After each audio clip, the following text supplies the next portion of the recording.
video for 6-6 exponential and logarithmic functions. So this section is going to kind of pull these two together and explain how we can use logarithms to solve different types of exponential functions, and also how we can solve some different logarithmic equations.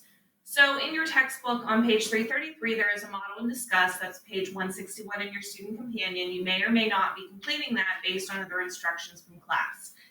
And our essential question, how do properties of exponents and logarithms help you to solve equations? So our first concept here is if you have two equations where the bases are equal and they have different exponents, that is only going to be true if those exponents are equal. We actually covered this in an earlier video. This is a separate section that I teach towards the beginning of chapter 6, right when we're doing exponents before we look at logarithms. So I'm going to jump down here to this example because this is something that you should know how to do by now. If this is something that has not been covered, then I advise you to seek out advice from either Khan Academy or from your teacher about how to complete this. So we would want to write both of these with the same exponent or with the same base. So this 1/2 is going to become 2 to the negative 1 power, and then that's going to be x plus 7. My 4 is going to become 2 squared, and that's to the 3x power. So I can now eliminate my base, and I do have to distribute my exponents. So I have negative x minus 7 equals 3x. We have negative 7 equals 4x, and x is going to equal negative 7 over 4. So again, this is the same thing that we have covered before, except for I made a mistake, which is what happens when you're trying to get through things quickly. 2 times 3x is 6x. That sounds a lot better. 7x, and we get x is equal to negative 1. Although there are cases where this is equal to a fraction, this is not one of those cases. So the main reason of why we are doing this lesson is to use logarithms to solve exponential equations. And this is a skill that will continue through your future math classes like trig-free calculus and eventually AP Calc. So our first question here, how can you rewrite 17 equals 4 to the x power using logarithms? They have no common base, but I am allowed to write these both as a power of 10. So I can say 10 to the 7 to the, hold on. So we're going to rewrite these each as a power of 10. Using our logarithm. So I'm going to say 10 to the log of 17 is equal to 10 to the log of 4x. Well, the base of those logarithms is 10 because I used a common log there. So this is basically the same thing as saying that the log of 17 is equal to the log of 4x. And I know this is a little bit confusing of where this comes into, but the main idea here is that you are allowed to take the log of both sides anytime you need to solve by getting something out of an exponent. And I just realized I wrote this wrong. Thinking correctly and did not write it correctly. So this is log of 4 to the x power, and that's 4 to the x power. Because using the rules of exponents, you'd be able to put that x out in front of the log of 4, and then you could divide both sides by log 4 and get the x by itself. So taking the log of both sides, or the natural log of both sides, it actually doesn't matter which base you use, that is how we are going to solve many exponential equations. So our concept here, if x is some value greater than 0 and you have that log base b of x is equal to log base b of y, that's only going to be true if x is equal to y. So if you know that those original quantities are equal, you can take the logarithm of them and then they are still going to be equal.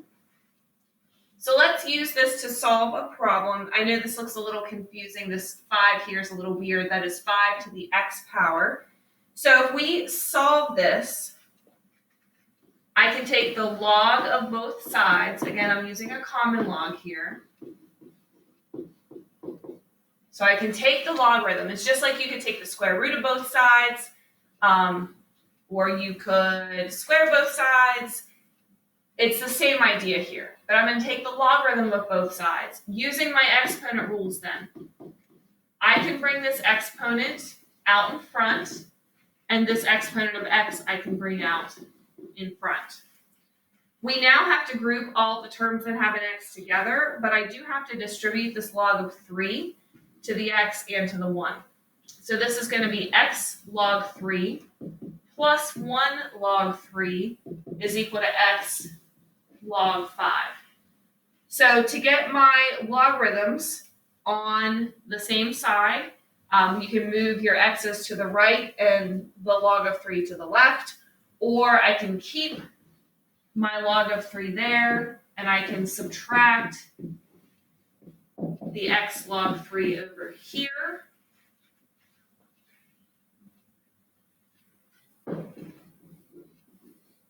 I can factor an x out of both of those terms, and if you have multiple terms that have an x in them, you will have to do some type of factoring out. And then to solve this, we would divide by log 5 minus log 3.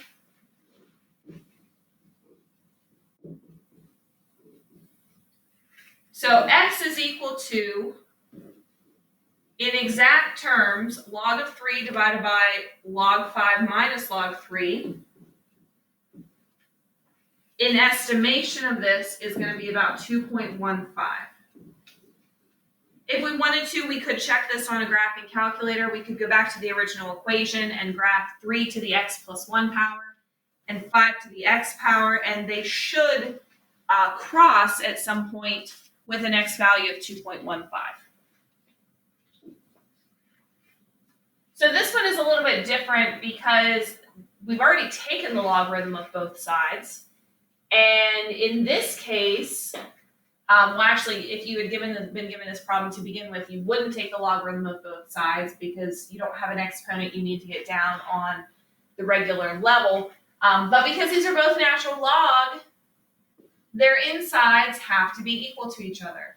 So if the natural log of x squared minus 16 is equal to the natural log of 6x, that means that x squared minus 16 has to equal 6x. So we would solve this. This is a quadratic, so I have to get all of my terms on one side. And I believe this does factor. So it factors into x minus 8, x plus 2. And factoring has not gone away. This gives me a solution of 8, and this gives me a solution of negative 2. Well, if we look back at the original, if I look at 8, that checks out because I end up with the natural log of 64 minus 16 is equal to the natural log of 48, and those are equal. Those work out fine. If I plug in the negative 2, there's a problem because it doesn't matter which side you do, but if we do negative 2 squared minus 16, that is the natural log of negative 12. You can't take the natural log of a negative number, so that one is not a solution. This would be considered extraneous. It's extraneous because the log of that does not exist. We can't take the log of a negative number. Then lastly, we have what is the solution to the log of 2x plus 1 to the 5th power equals x minus 2. You can't really take the log of both sides. You can put the 5 out in front, but this is still not a nice question to answer. So this is the one where you would have to solve by graphing. So you would have to put this into your calculator. So let's pull up our calculator here. And again, you could do this on Desmos as well, but I'm going to do this using my graphing calculator. So we're going to go to y equals, and I'm going to put the common log of 2x plus 1, and that's to the 5th power, in y1, and in y2, I'm going to put x subtract 2, and then I'm going to graph those and see where they cross. So we're still thinking, there's the first one, that is the log of 2x plus 1 to the fifth. Here's my other term coming up through. So I'm going to know where that point is where they cross. And actually, there is an additional point where they cross. Or at least there should be. Let's check that further. 2.02. Well, there should be two places where they cross, and I don't think I have the correct equations in there. Let's try this again. You guys are just getting all the good stuff in this video today. Let's try doing this.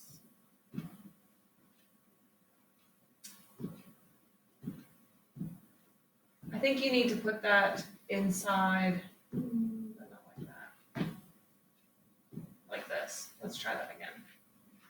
This is gonna look better, I have a feeling. Yep. Okay, so that the 5 needed to be inside, you can't just throw it on the end there, even though that's how it is structured. So you see this actually has two solutions. To find them, if you're on Desmos, you can actually go through and click on it to see where it's at. Here we would do second trace, and we would calculate an intersection, and then we would find those two places. Here's one. So you see my first intersection is at negative 0.33 or negative 0.329.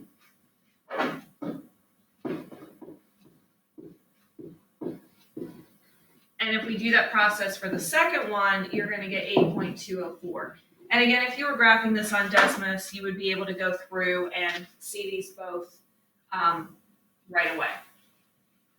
There is a concept summary in your book on page 337, so please make sure you review that. Go back through and watch any part of this video, and contact me if you have any questions.